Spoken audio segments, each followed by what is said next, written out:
Talofa faithful, how is everybody? Guess what, people? We are finally here. We are finally at the time to. We actually have a game coming up, but we have to wait one more extra day. We got to wait till Monday.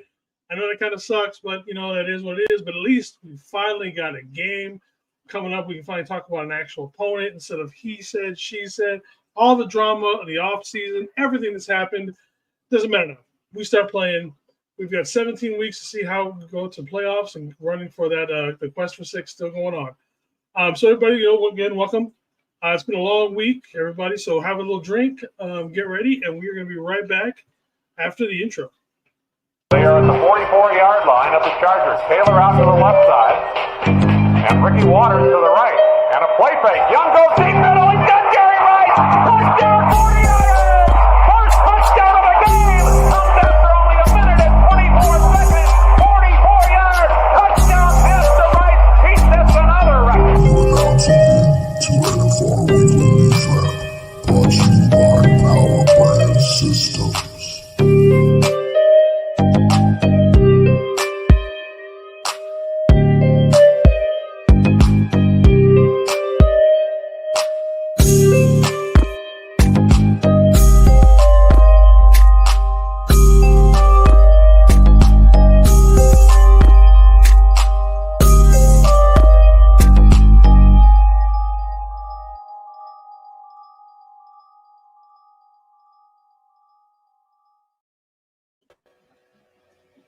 What is good, my brother? How's it going, man?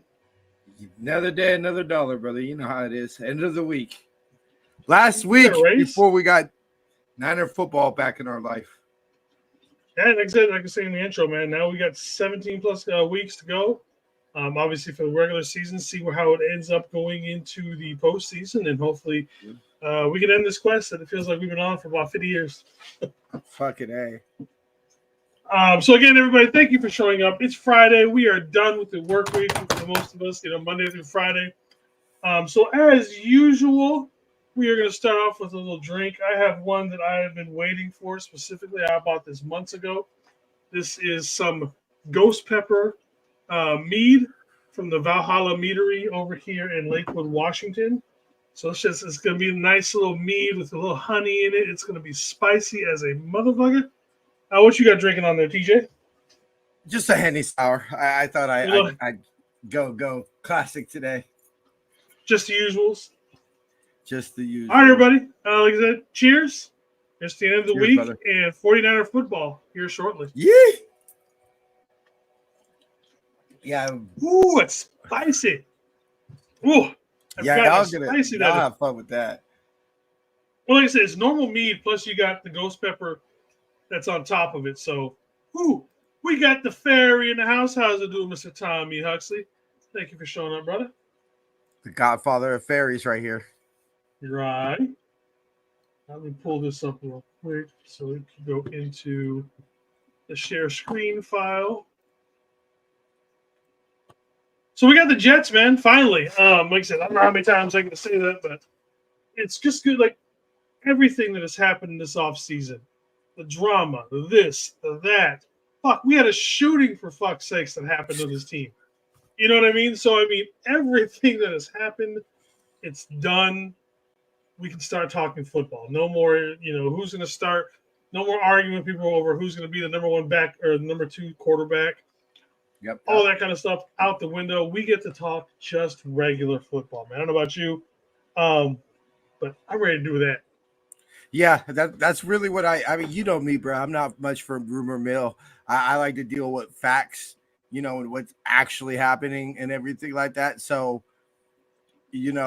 discussing actual football that happens on the football field is why I started at NFR for real.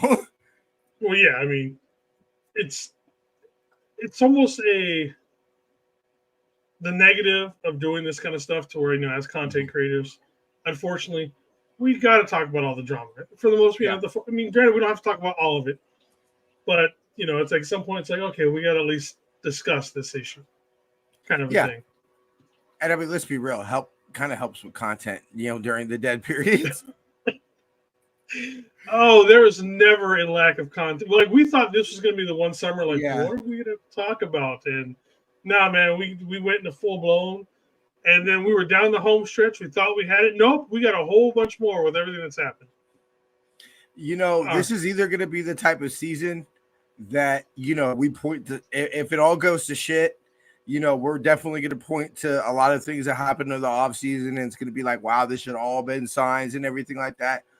It's going to be the type of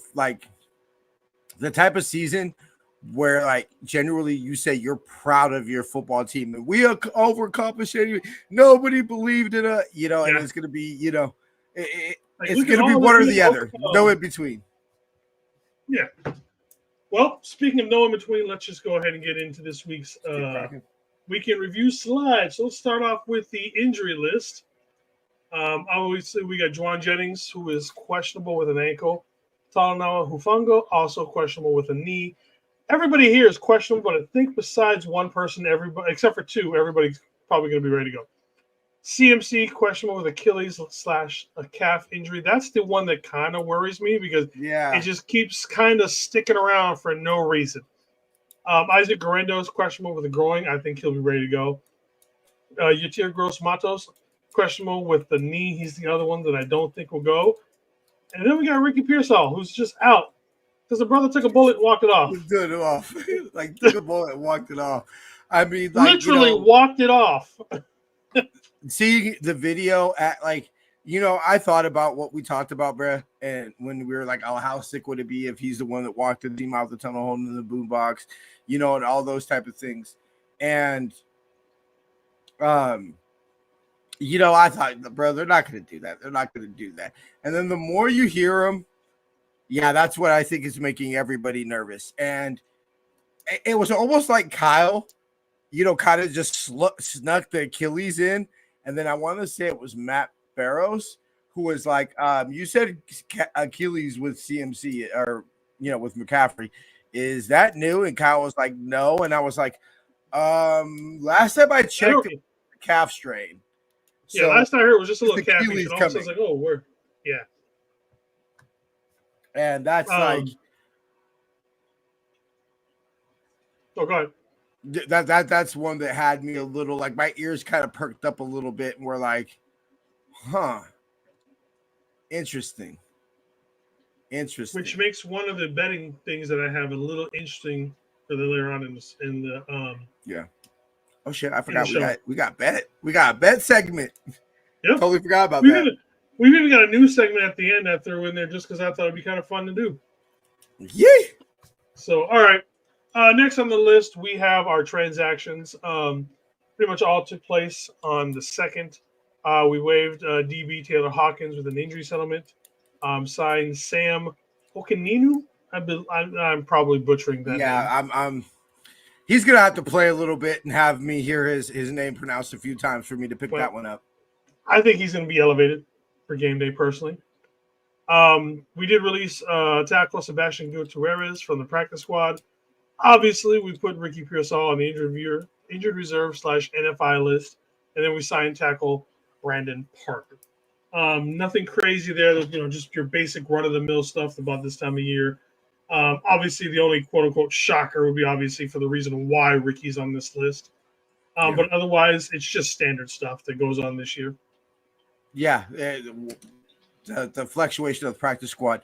Have you heard anything on exactly what was the move that allowed us to activate Trent? Wouldn't that be? Wasn't it? Or has he even been activated? I mean, it was just kind of formality. I didn't necessarily. Yeah, I was about to say, wasn't he more like a formality? Wasn't he already on the 53-man roster? No, he didn't count because he was on the non-report list. That's right. Probably don't say Sebastian Gutierrez one. That's what I was thinking, but I hadn't heard anything official, and it was kind of just I knew it was a formality. Like, obviously Trent Williams is going to be on the roster, but he's going to play. All right. So next on the list, we've got an announcements for our captains for this year. A little surprised by how it is. It's very offensive heavy. Yeah, I thought about that. Captains.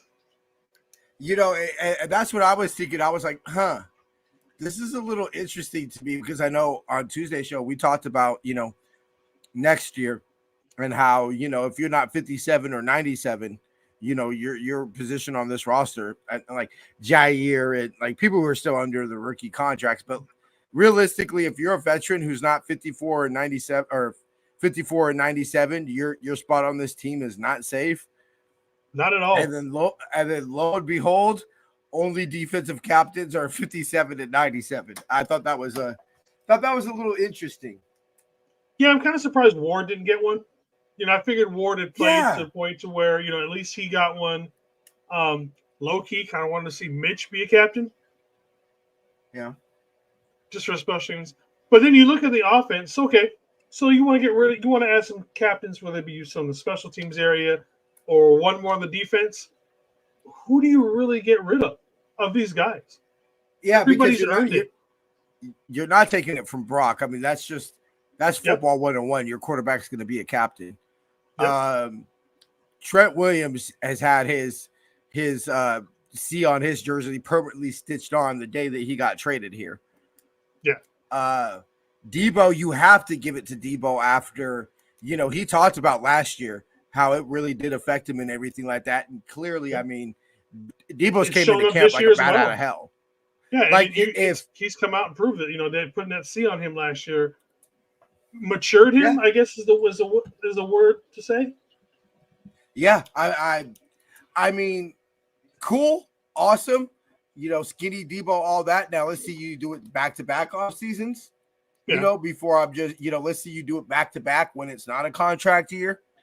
Like it essentially is this year. But still, I mean, you're not taking it. I mean, are you going to take it from Kittlecorn? No. Yeah. I mean, the longest tenured Niner besides Juice, basically longest tenured Niner that's been a Niner his whole career. CMC, like you're not going to take it from CMC because, like, let's be real, next to CMC. Trent, next to Trent, and maybe some people might even argue over Trent, our best player on offense. So I'm kind of looking, and it's like, okay, you can't have 50 million. You can't have all 53-man roster walk out there for the coin flip. We could have one more somewhere. So yeah, I mean, I'm not arguing about it. I'm not arguing about it at all. I am glad to see Bosa with it back on, especially after not having it last year. I understand why he didn't have it on him last year, but it just wasn't. It didn't seem right without him. Without the C on the chest. I mean, where do you stand? I know there's two thoughts of captaincy. Captaincy is essentially your leader or your best player. I kind of fall in a mix of the both. And 54, like, permanently has the C permanently attached to his jersey, never going to have it taken off. It just feels kind of weird not having Nick Bosa as a captain. Yeah, it was a little weird last year without him as it. Especially considering, let's be real, like, we don't see it, but behind closed doors, from what I heard and everything like that, Bosa's got some pull. Bosa's the one that speaks to the team every Saturday before the game and everything like that. So, what's cracking, Miss Veronica? Good to see you. What's up, Miss Veronica? Thank you for showing up. So yeah, it's one of those things that I would like to see. Ward, Demo. I think it's too early for Jair, and you're not going to give it to Huff. But yeah, Javarius Ward, hell, Mitch, Tabor Pepper. Mitch, I think would have been great. I think BA would have been a real serious candidate had not the offseason happened. Yeah, that's the one that you argue. I could definitely, if Debo isn't here next year, I could definitely see BA taking his captains. Yes.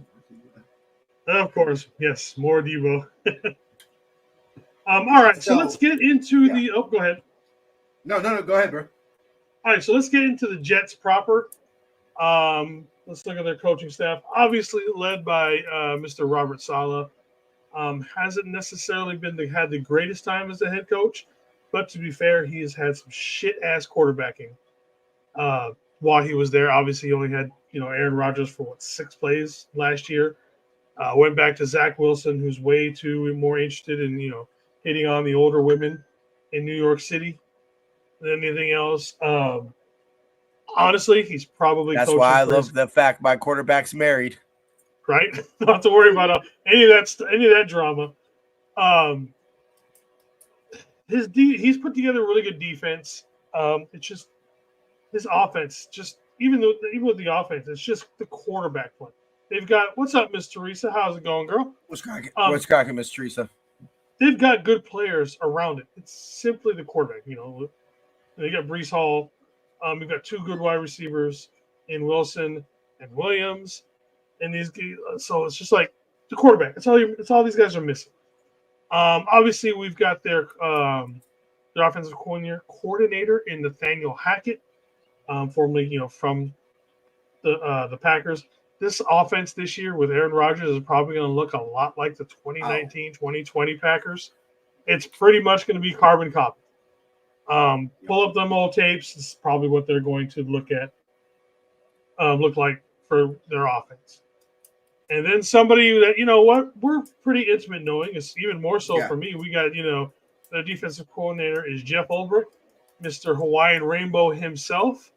San Jose native. Yep.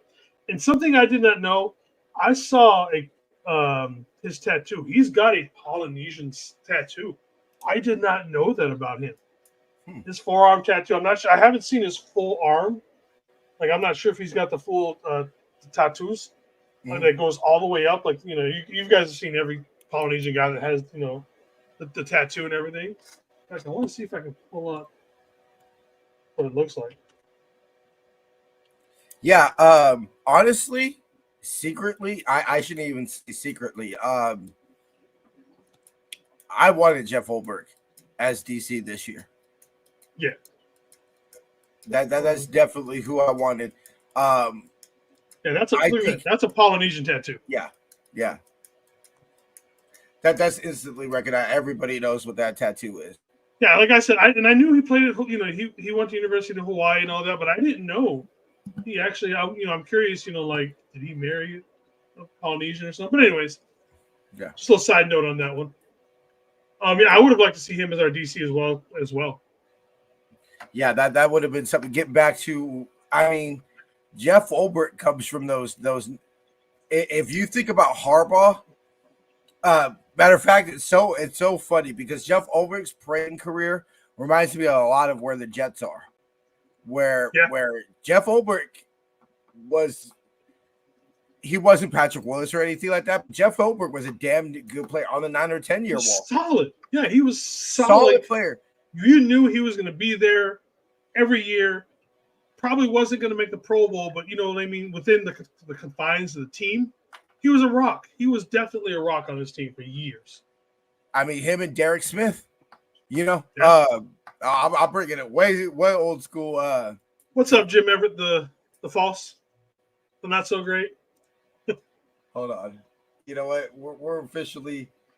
We'll do it for David McNider too, but I gotta let this gentleman know real quick. I haven't downloaded it for you. I'm gonna download it. Sorry ass man, so long. Same old sorry ass man, so long. Week 2 is gonna be really beautiful. Julian Peterson. One of the reasons. So I have my jersey rule.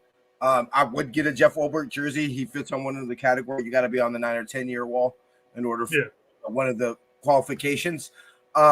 It's because of Julian Peterson that I actually have those jersey qualifications, because I bought a Julian Peterson jersey. I'll never forget. It was week 1 against Atlanta, and I wore it.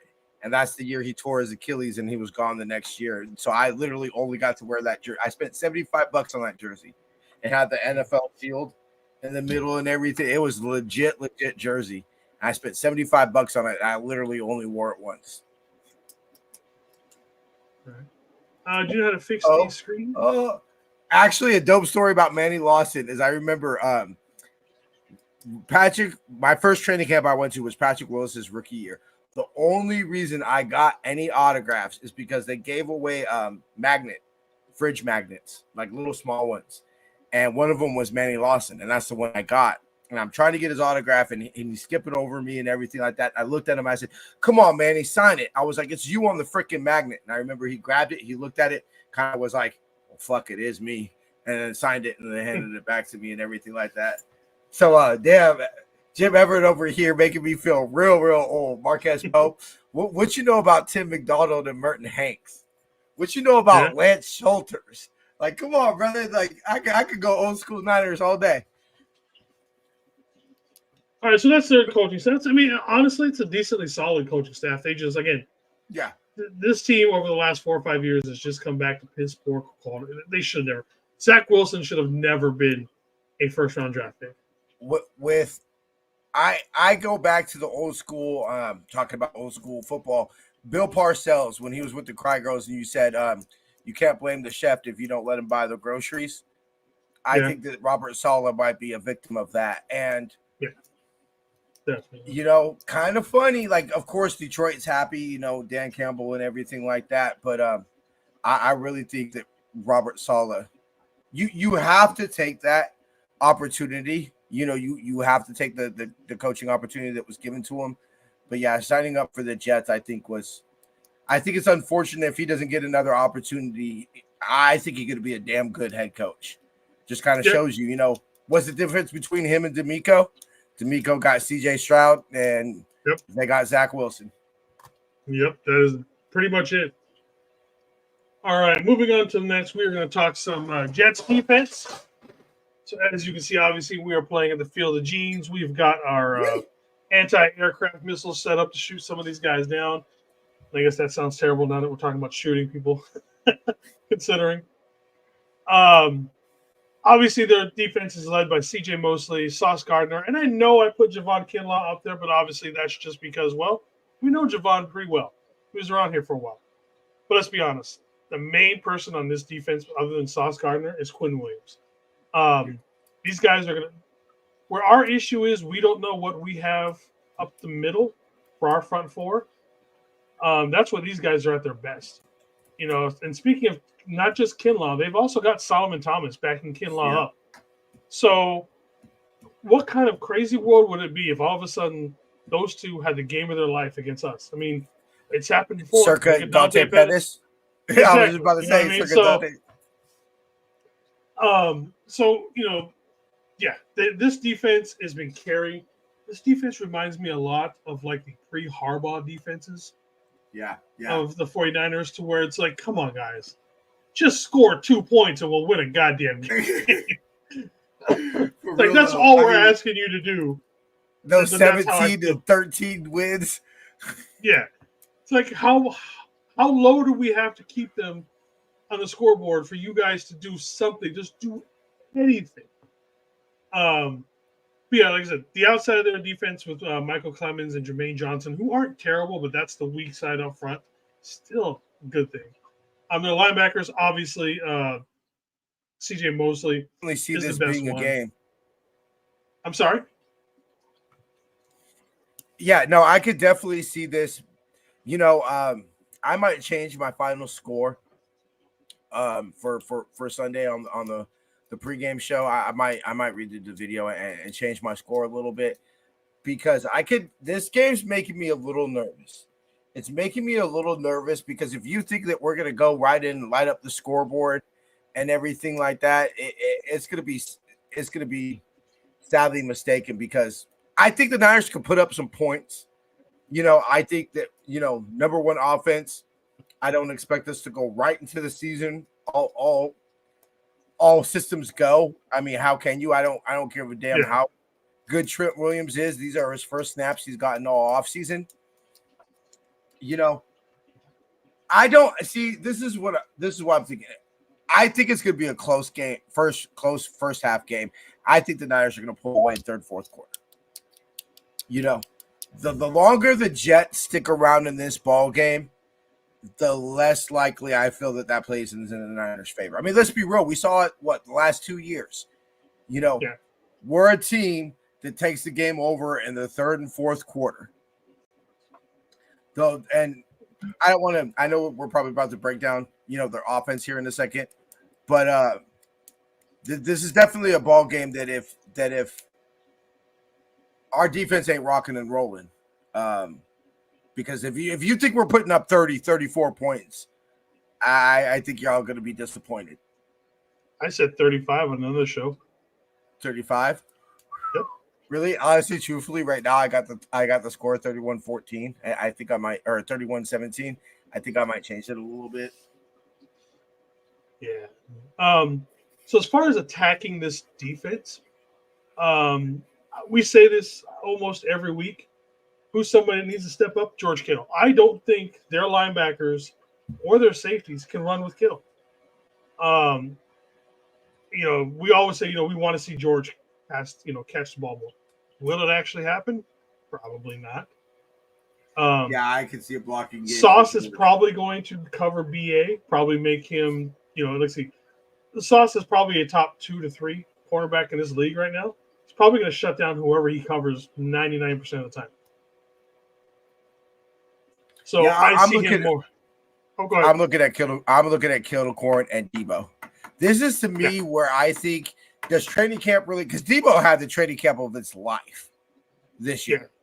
Like if training camp, if they had a training camp / preseason all pro team, Debo would be an all pro receiver. If you could have a training camp all pro receiver.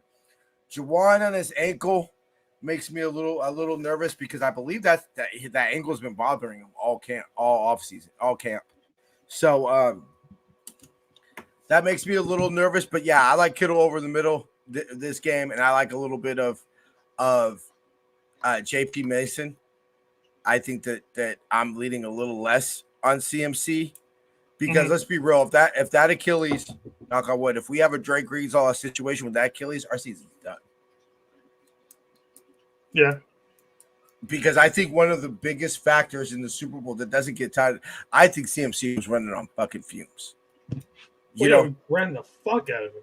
And my goal isn't for CMC to fantasy ground or FedEx Ground Player of the Week 1 or anything. I give a fuck less if CMC wins FedEx Ground Player of the Week any week this year. When I want CMC doing what CMC does is in January and February. Mm-hmm. All right, so that's the defense, which obviously that's the best part of this Jets defense. Yeah. Now we go on to the offense. Speaking of Jets, we've got the Decepticon Jets, obviously up there. Obviously led by Starscream himself, which is kind of funny because if you know Starscream from Transformers, Aaron Rodgers fits him so perfectly when it comes to, his personality and everything like that. Obviously, Aaron Rodgers, we know who he is. He doesn't have any stats because he didn't play last year for like 6 games. So, I mean, that's not a knock against him that, it's terrible. It's just he got, the highlight of him last year was running out with the flag during introductions. Oh, what? Their season got ruined at a game in MetLife Field? Oh, how sad. Let me play My Heart Bleeds For You on the world's saddest violin. Like, fuck out of here, bro. But yeah, so like I said, shit. Obviously they got Garrett Wilson, their best receiver, who's honestly probably going to get some catches and yards on this. I could easily see him getting over 100 yards on a touchdown. He's just that damn good. And arguably somebody who's probably going to be pretty close to CMC in overall, or in overall production, whether it's from running the ball or catching the ball, it's going to be Breece Hall. Last season he had almost 1,000 yards, only not a whole lot of touchdowns, but again, I'm not putting that a whole lot. I mean, look, Garrett Wilson led the receivers with 3. Again, quarterback play has been what's killed this team for probably since Theismann. No. I'll say Joe Namath, or you can say what's his name was pretty good for a while. Aaron Sanchez. No, Chad Pennington. Chad Pennington was actually pretty good. Yeah, Chad Pennington. Wow, you're making me feel old right now, bro. Right? We're going way back. Way back. With this offense, I'm going to say that they do have some good outside tackles. When it's going to be, let's see who was it again. They got Tyron Smith from the Cowboys, and then they got Morgan Moses from the Baltimore Ravens. Both of them a little old, but definitely improvements over what they had. But I think we can also attack them on the outside. Because that's where our best defensive players are. It's going to come on that defensive edge. And who knows? Aaron Rodgers is probably going to look over and like, oh shit, there's Leonard Floyd again. Please don't hurt me again. See, to get a little bit ahead and give y'all a sneak peek for the pregame. My key to victory numero uno, or at least the first one I'm going to talk about on Sunday, is going to be to stop Breece Hall. Look, which is going to be damn hard. We saw the playoffs, right? We don't need to rehash, and down the stretch, we don't really need to rehash the struggles that this team had stopping the run. Second half of last year and in the playoffs. If we cannot stop the run, I think their defense is going to be effective enough that if they can run the ball, keep our offense off the field, gas our defense out, that's going to cause some big time issues. That's a classic beat any team, but yeah, especially from them, that could be possible. But when you look at the running back that they have and the issues that we had stopping the run, which weren't exactly, proven to be stopped during the preseason. This team wasn't all of a sudden the 21 Niners #1 rush defense in the preseason. Yep. I think they're going to just live by the sword, die by the sword kind of situation. I think we're a little bit cursed of the fact that how well I think we're forever chasing 2019, and everything like that. I think that anyway, that's a different video and everything like that. So, and weird as hell, I want to say it's like 12-3 or something that Aaron Rodgers is against us in the regular season. He's 0-5 in the postseason, but it's something like he definitely has a majority winning record against us in the regular season. That's cool. I'll take beating his ass in the playoffs every time. I mean, let's be real. If we play, I'll take our undefeated record in the postseason, especially this year, because that means if we play him again, that's going to be the best postseason game that we could possibly have, an undefeated record against the quarterback we're playing. And at that point, yes, that would be definitely would take that in the postseason. But I will say this, if Aaron Rodgers at age 50 million can stand back in the pocket, because let's be real, he's not going to be as mobile as he was. Not week one coming off an Achilles. Yeah. So and at 41 years old on top of it. If we can get after him, and I'm talking about pepper him, the pass rush can get after him, and Aaron Rodgers can just beat us slanging the rock with the improved secondary we think we have. If Aaron Rodgers can stay in the pocket with us peppering him and sling the rock and beat us, I tip my cap to him. Yeah. I mean, he has the ability. He does. He's still, and I'm not knocking it, but you got to prove that you could do it at 40-something years old coming off an Achilles, brother. And if he proves it, then you tip your cap and you say that's why he's one of the greatest. Just like Joe Burrow last year. No team was beating Cincinnati that week that he came into the Field of Jeans. They were talking about firing on all cylinders. That was probably the best quarterback performance I've ever seen in my life live from a quarterback. You tip your hat and you say that's why you're one of the best quarterbacks in the league, man. Aaron Rodgers can come in there off an Achilles, us peppering him all game, and stand back there and sling the rock to beat us. You tip your cap. Greatest of this generation. Yeah. Something tells me he's not. Yeah. Well, yeah. I mean, I'll put it to you this way. Aaron Rodgers is the reason Aaron Rodgers has MVPs is because MVPs is a regular season award. If MVPs was awarded at the end of the season like it should be, he'd have one. Legitly, how many MVPs does Aaron Rodgers actually have? He'd have one. The one Super Bowl year. Bada bing. He didn't even play that good in that Super Bowl, I don't think. No, he didn't. And I would say this. I'll give him some of the years he had the 40 touchdowns and that. Like there are definitely years that they were one and done in the playoffs for whatever reason. That Aaron Rodgers was the best quarterback in the league. I'll give him that. He did get screwed in Seattle that one year. I don't remember exactly. There was something at the end of the game to where he got screwed out of something, and it was one of the games here in Seattle. I don't remember what year it was. Wasn't that the Beastquake game? No, that was like years before. Okay. Because that was before Russell Wilson and them even got here. That was with Tavares Jackson, the quarterback, of all people. Yeah, you're bringing it way back.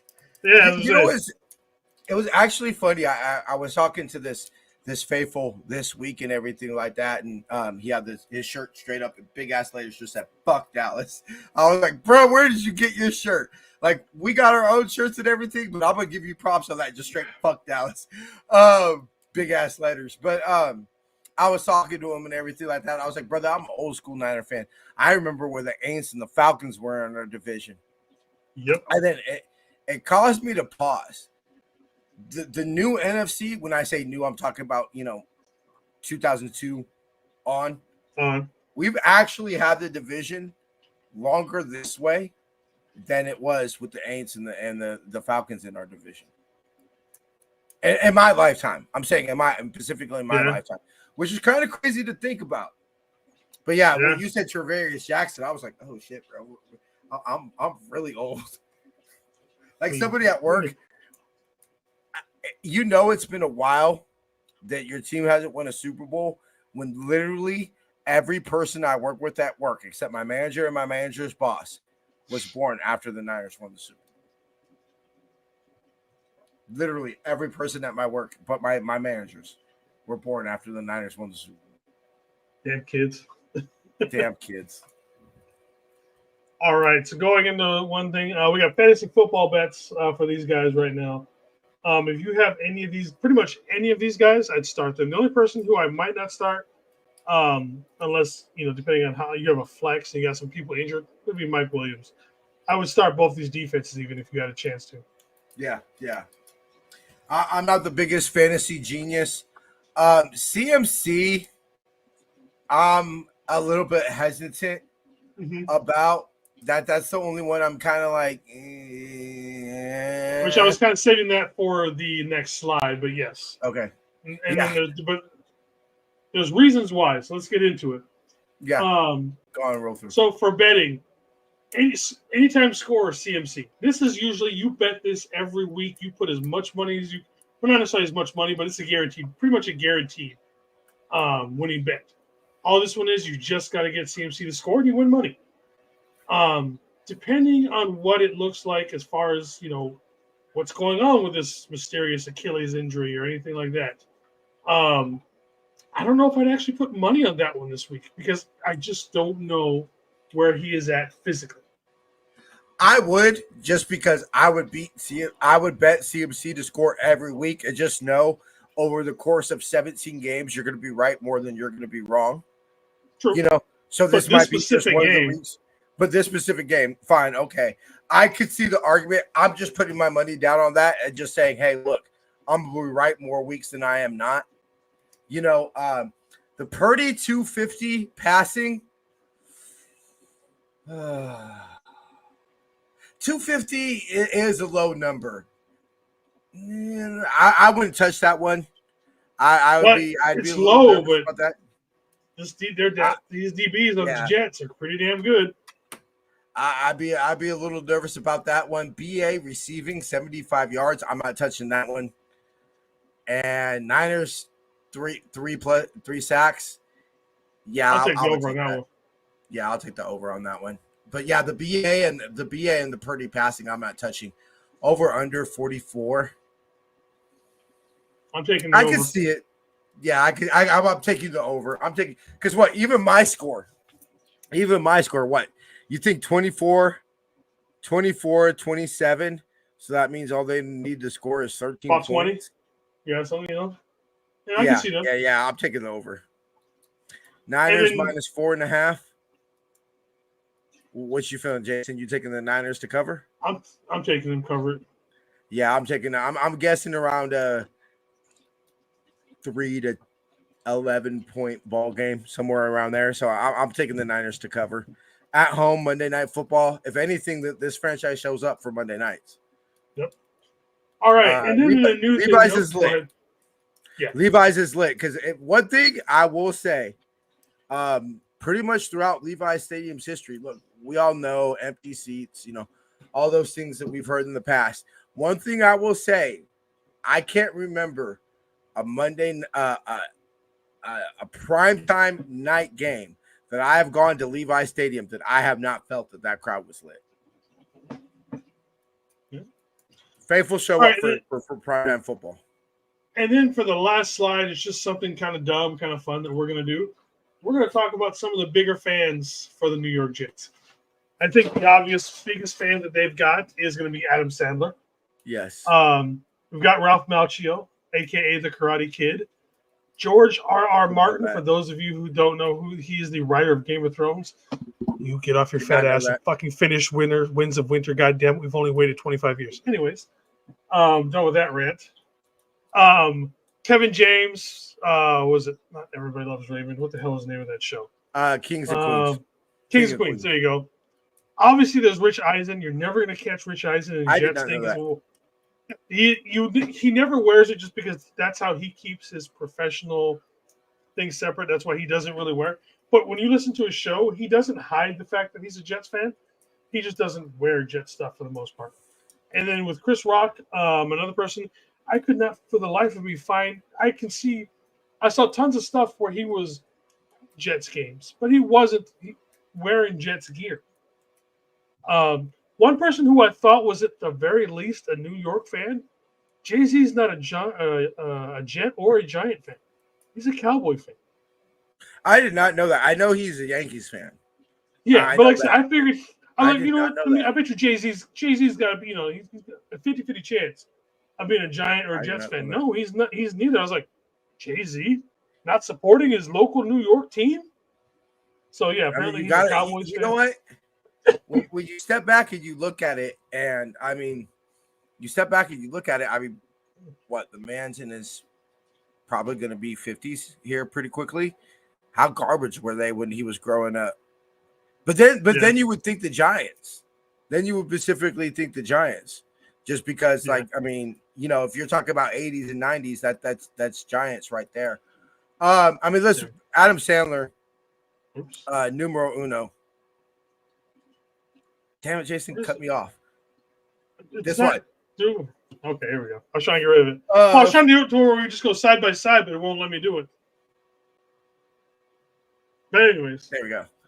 So anyway, I like that. I like that little segment and everything like that because I'm always curious and I always like to debate of like I know that everybody, obviously I live in California, a very blue state, Most people I know are shitting their bricks because Kamala Harris is a Niner fan. And I'm like, you know what? And I understand it's because she's had more important things to do the last 4 years. But I know she went to one Niner game, one home game. I want to say it was last year. Because I remember people talking about how Secret Service was there. But I've always looked at Kamala Harris more of I'm from San Francisco. So of course I'm a Niner fan, type and everything like that. Where Adam Sandler, I'll give it to Kevin James and Adam Sandler. Like Adam Sandler is a legit. He is a legit fan, legit New York fan. Like you always see him in this game. I'll never forget. I don't know if you've seen the movie Anger Management. It's been a while. But yeah, so there's that part where that chick's trying to flirt with them and everything like that, and they're in Boston, and she shows up with Red Sox. I don't know if it's a bra panty set or a bikini set, but she shows up with Red Sox and everything like that, and he's looking, and he's like, "You don't understand how bad. Like I've loathed that team my whole life and everything like." And I've always liked him and Chris, the one who does the late night show. He's a Red Sox fan. Why am I free? Fever Pitch is like my favorite. He's in Fever Pitch. He's like, that's like my favorite movie. I can't think of his name right now. Hold on. Conan? No, it's not Conan.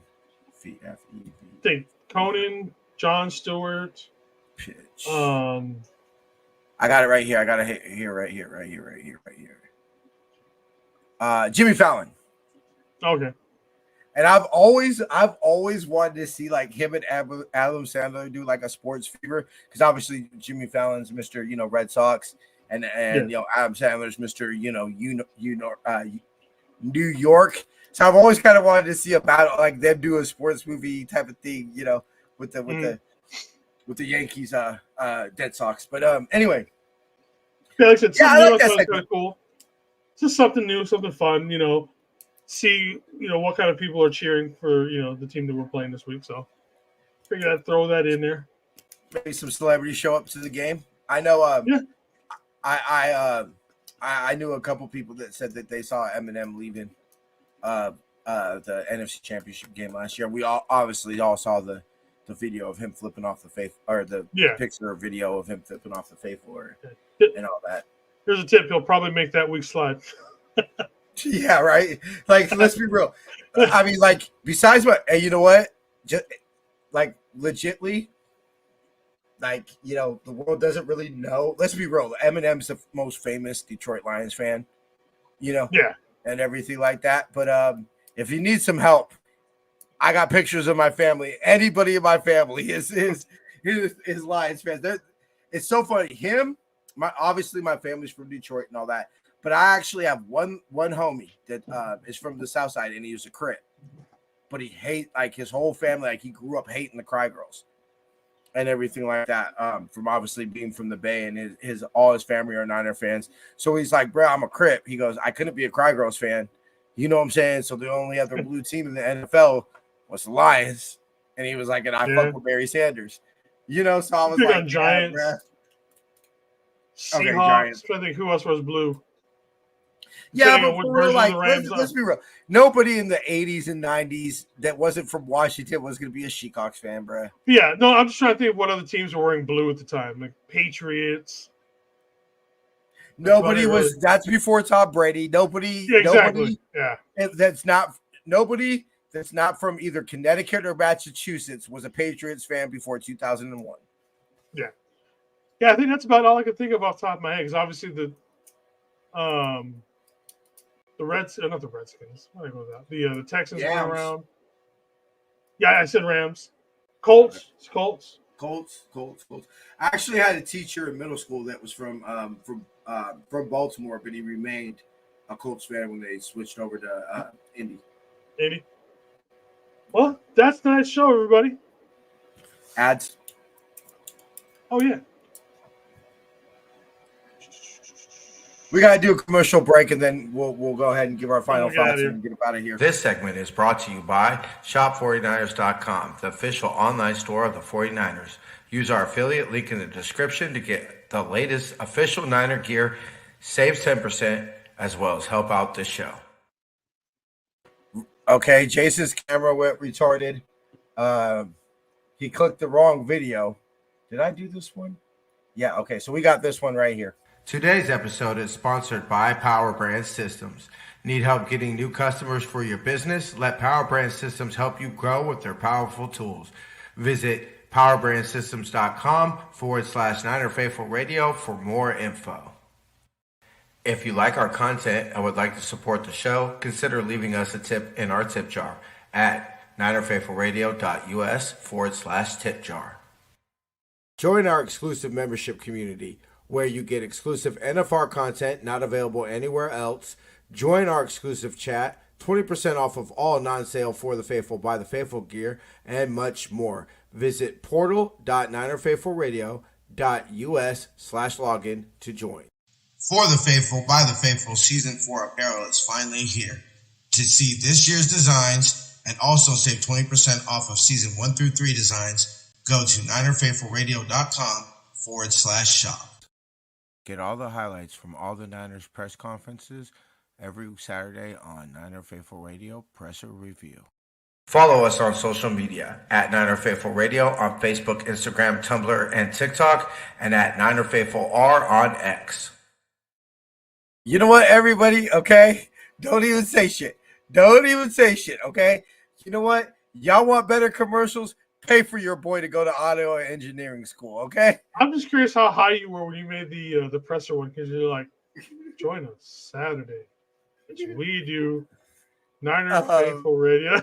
Because it's so loud and animated before, and then it gets to that one, and it's just like, my name is Eeyore, and I was told to read this. Bro, you know how many takes, like, because that's the day I recorded all the audio for all the shows, and it's not like it's one take and go.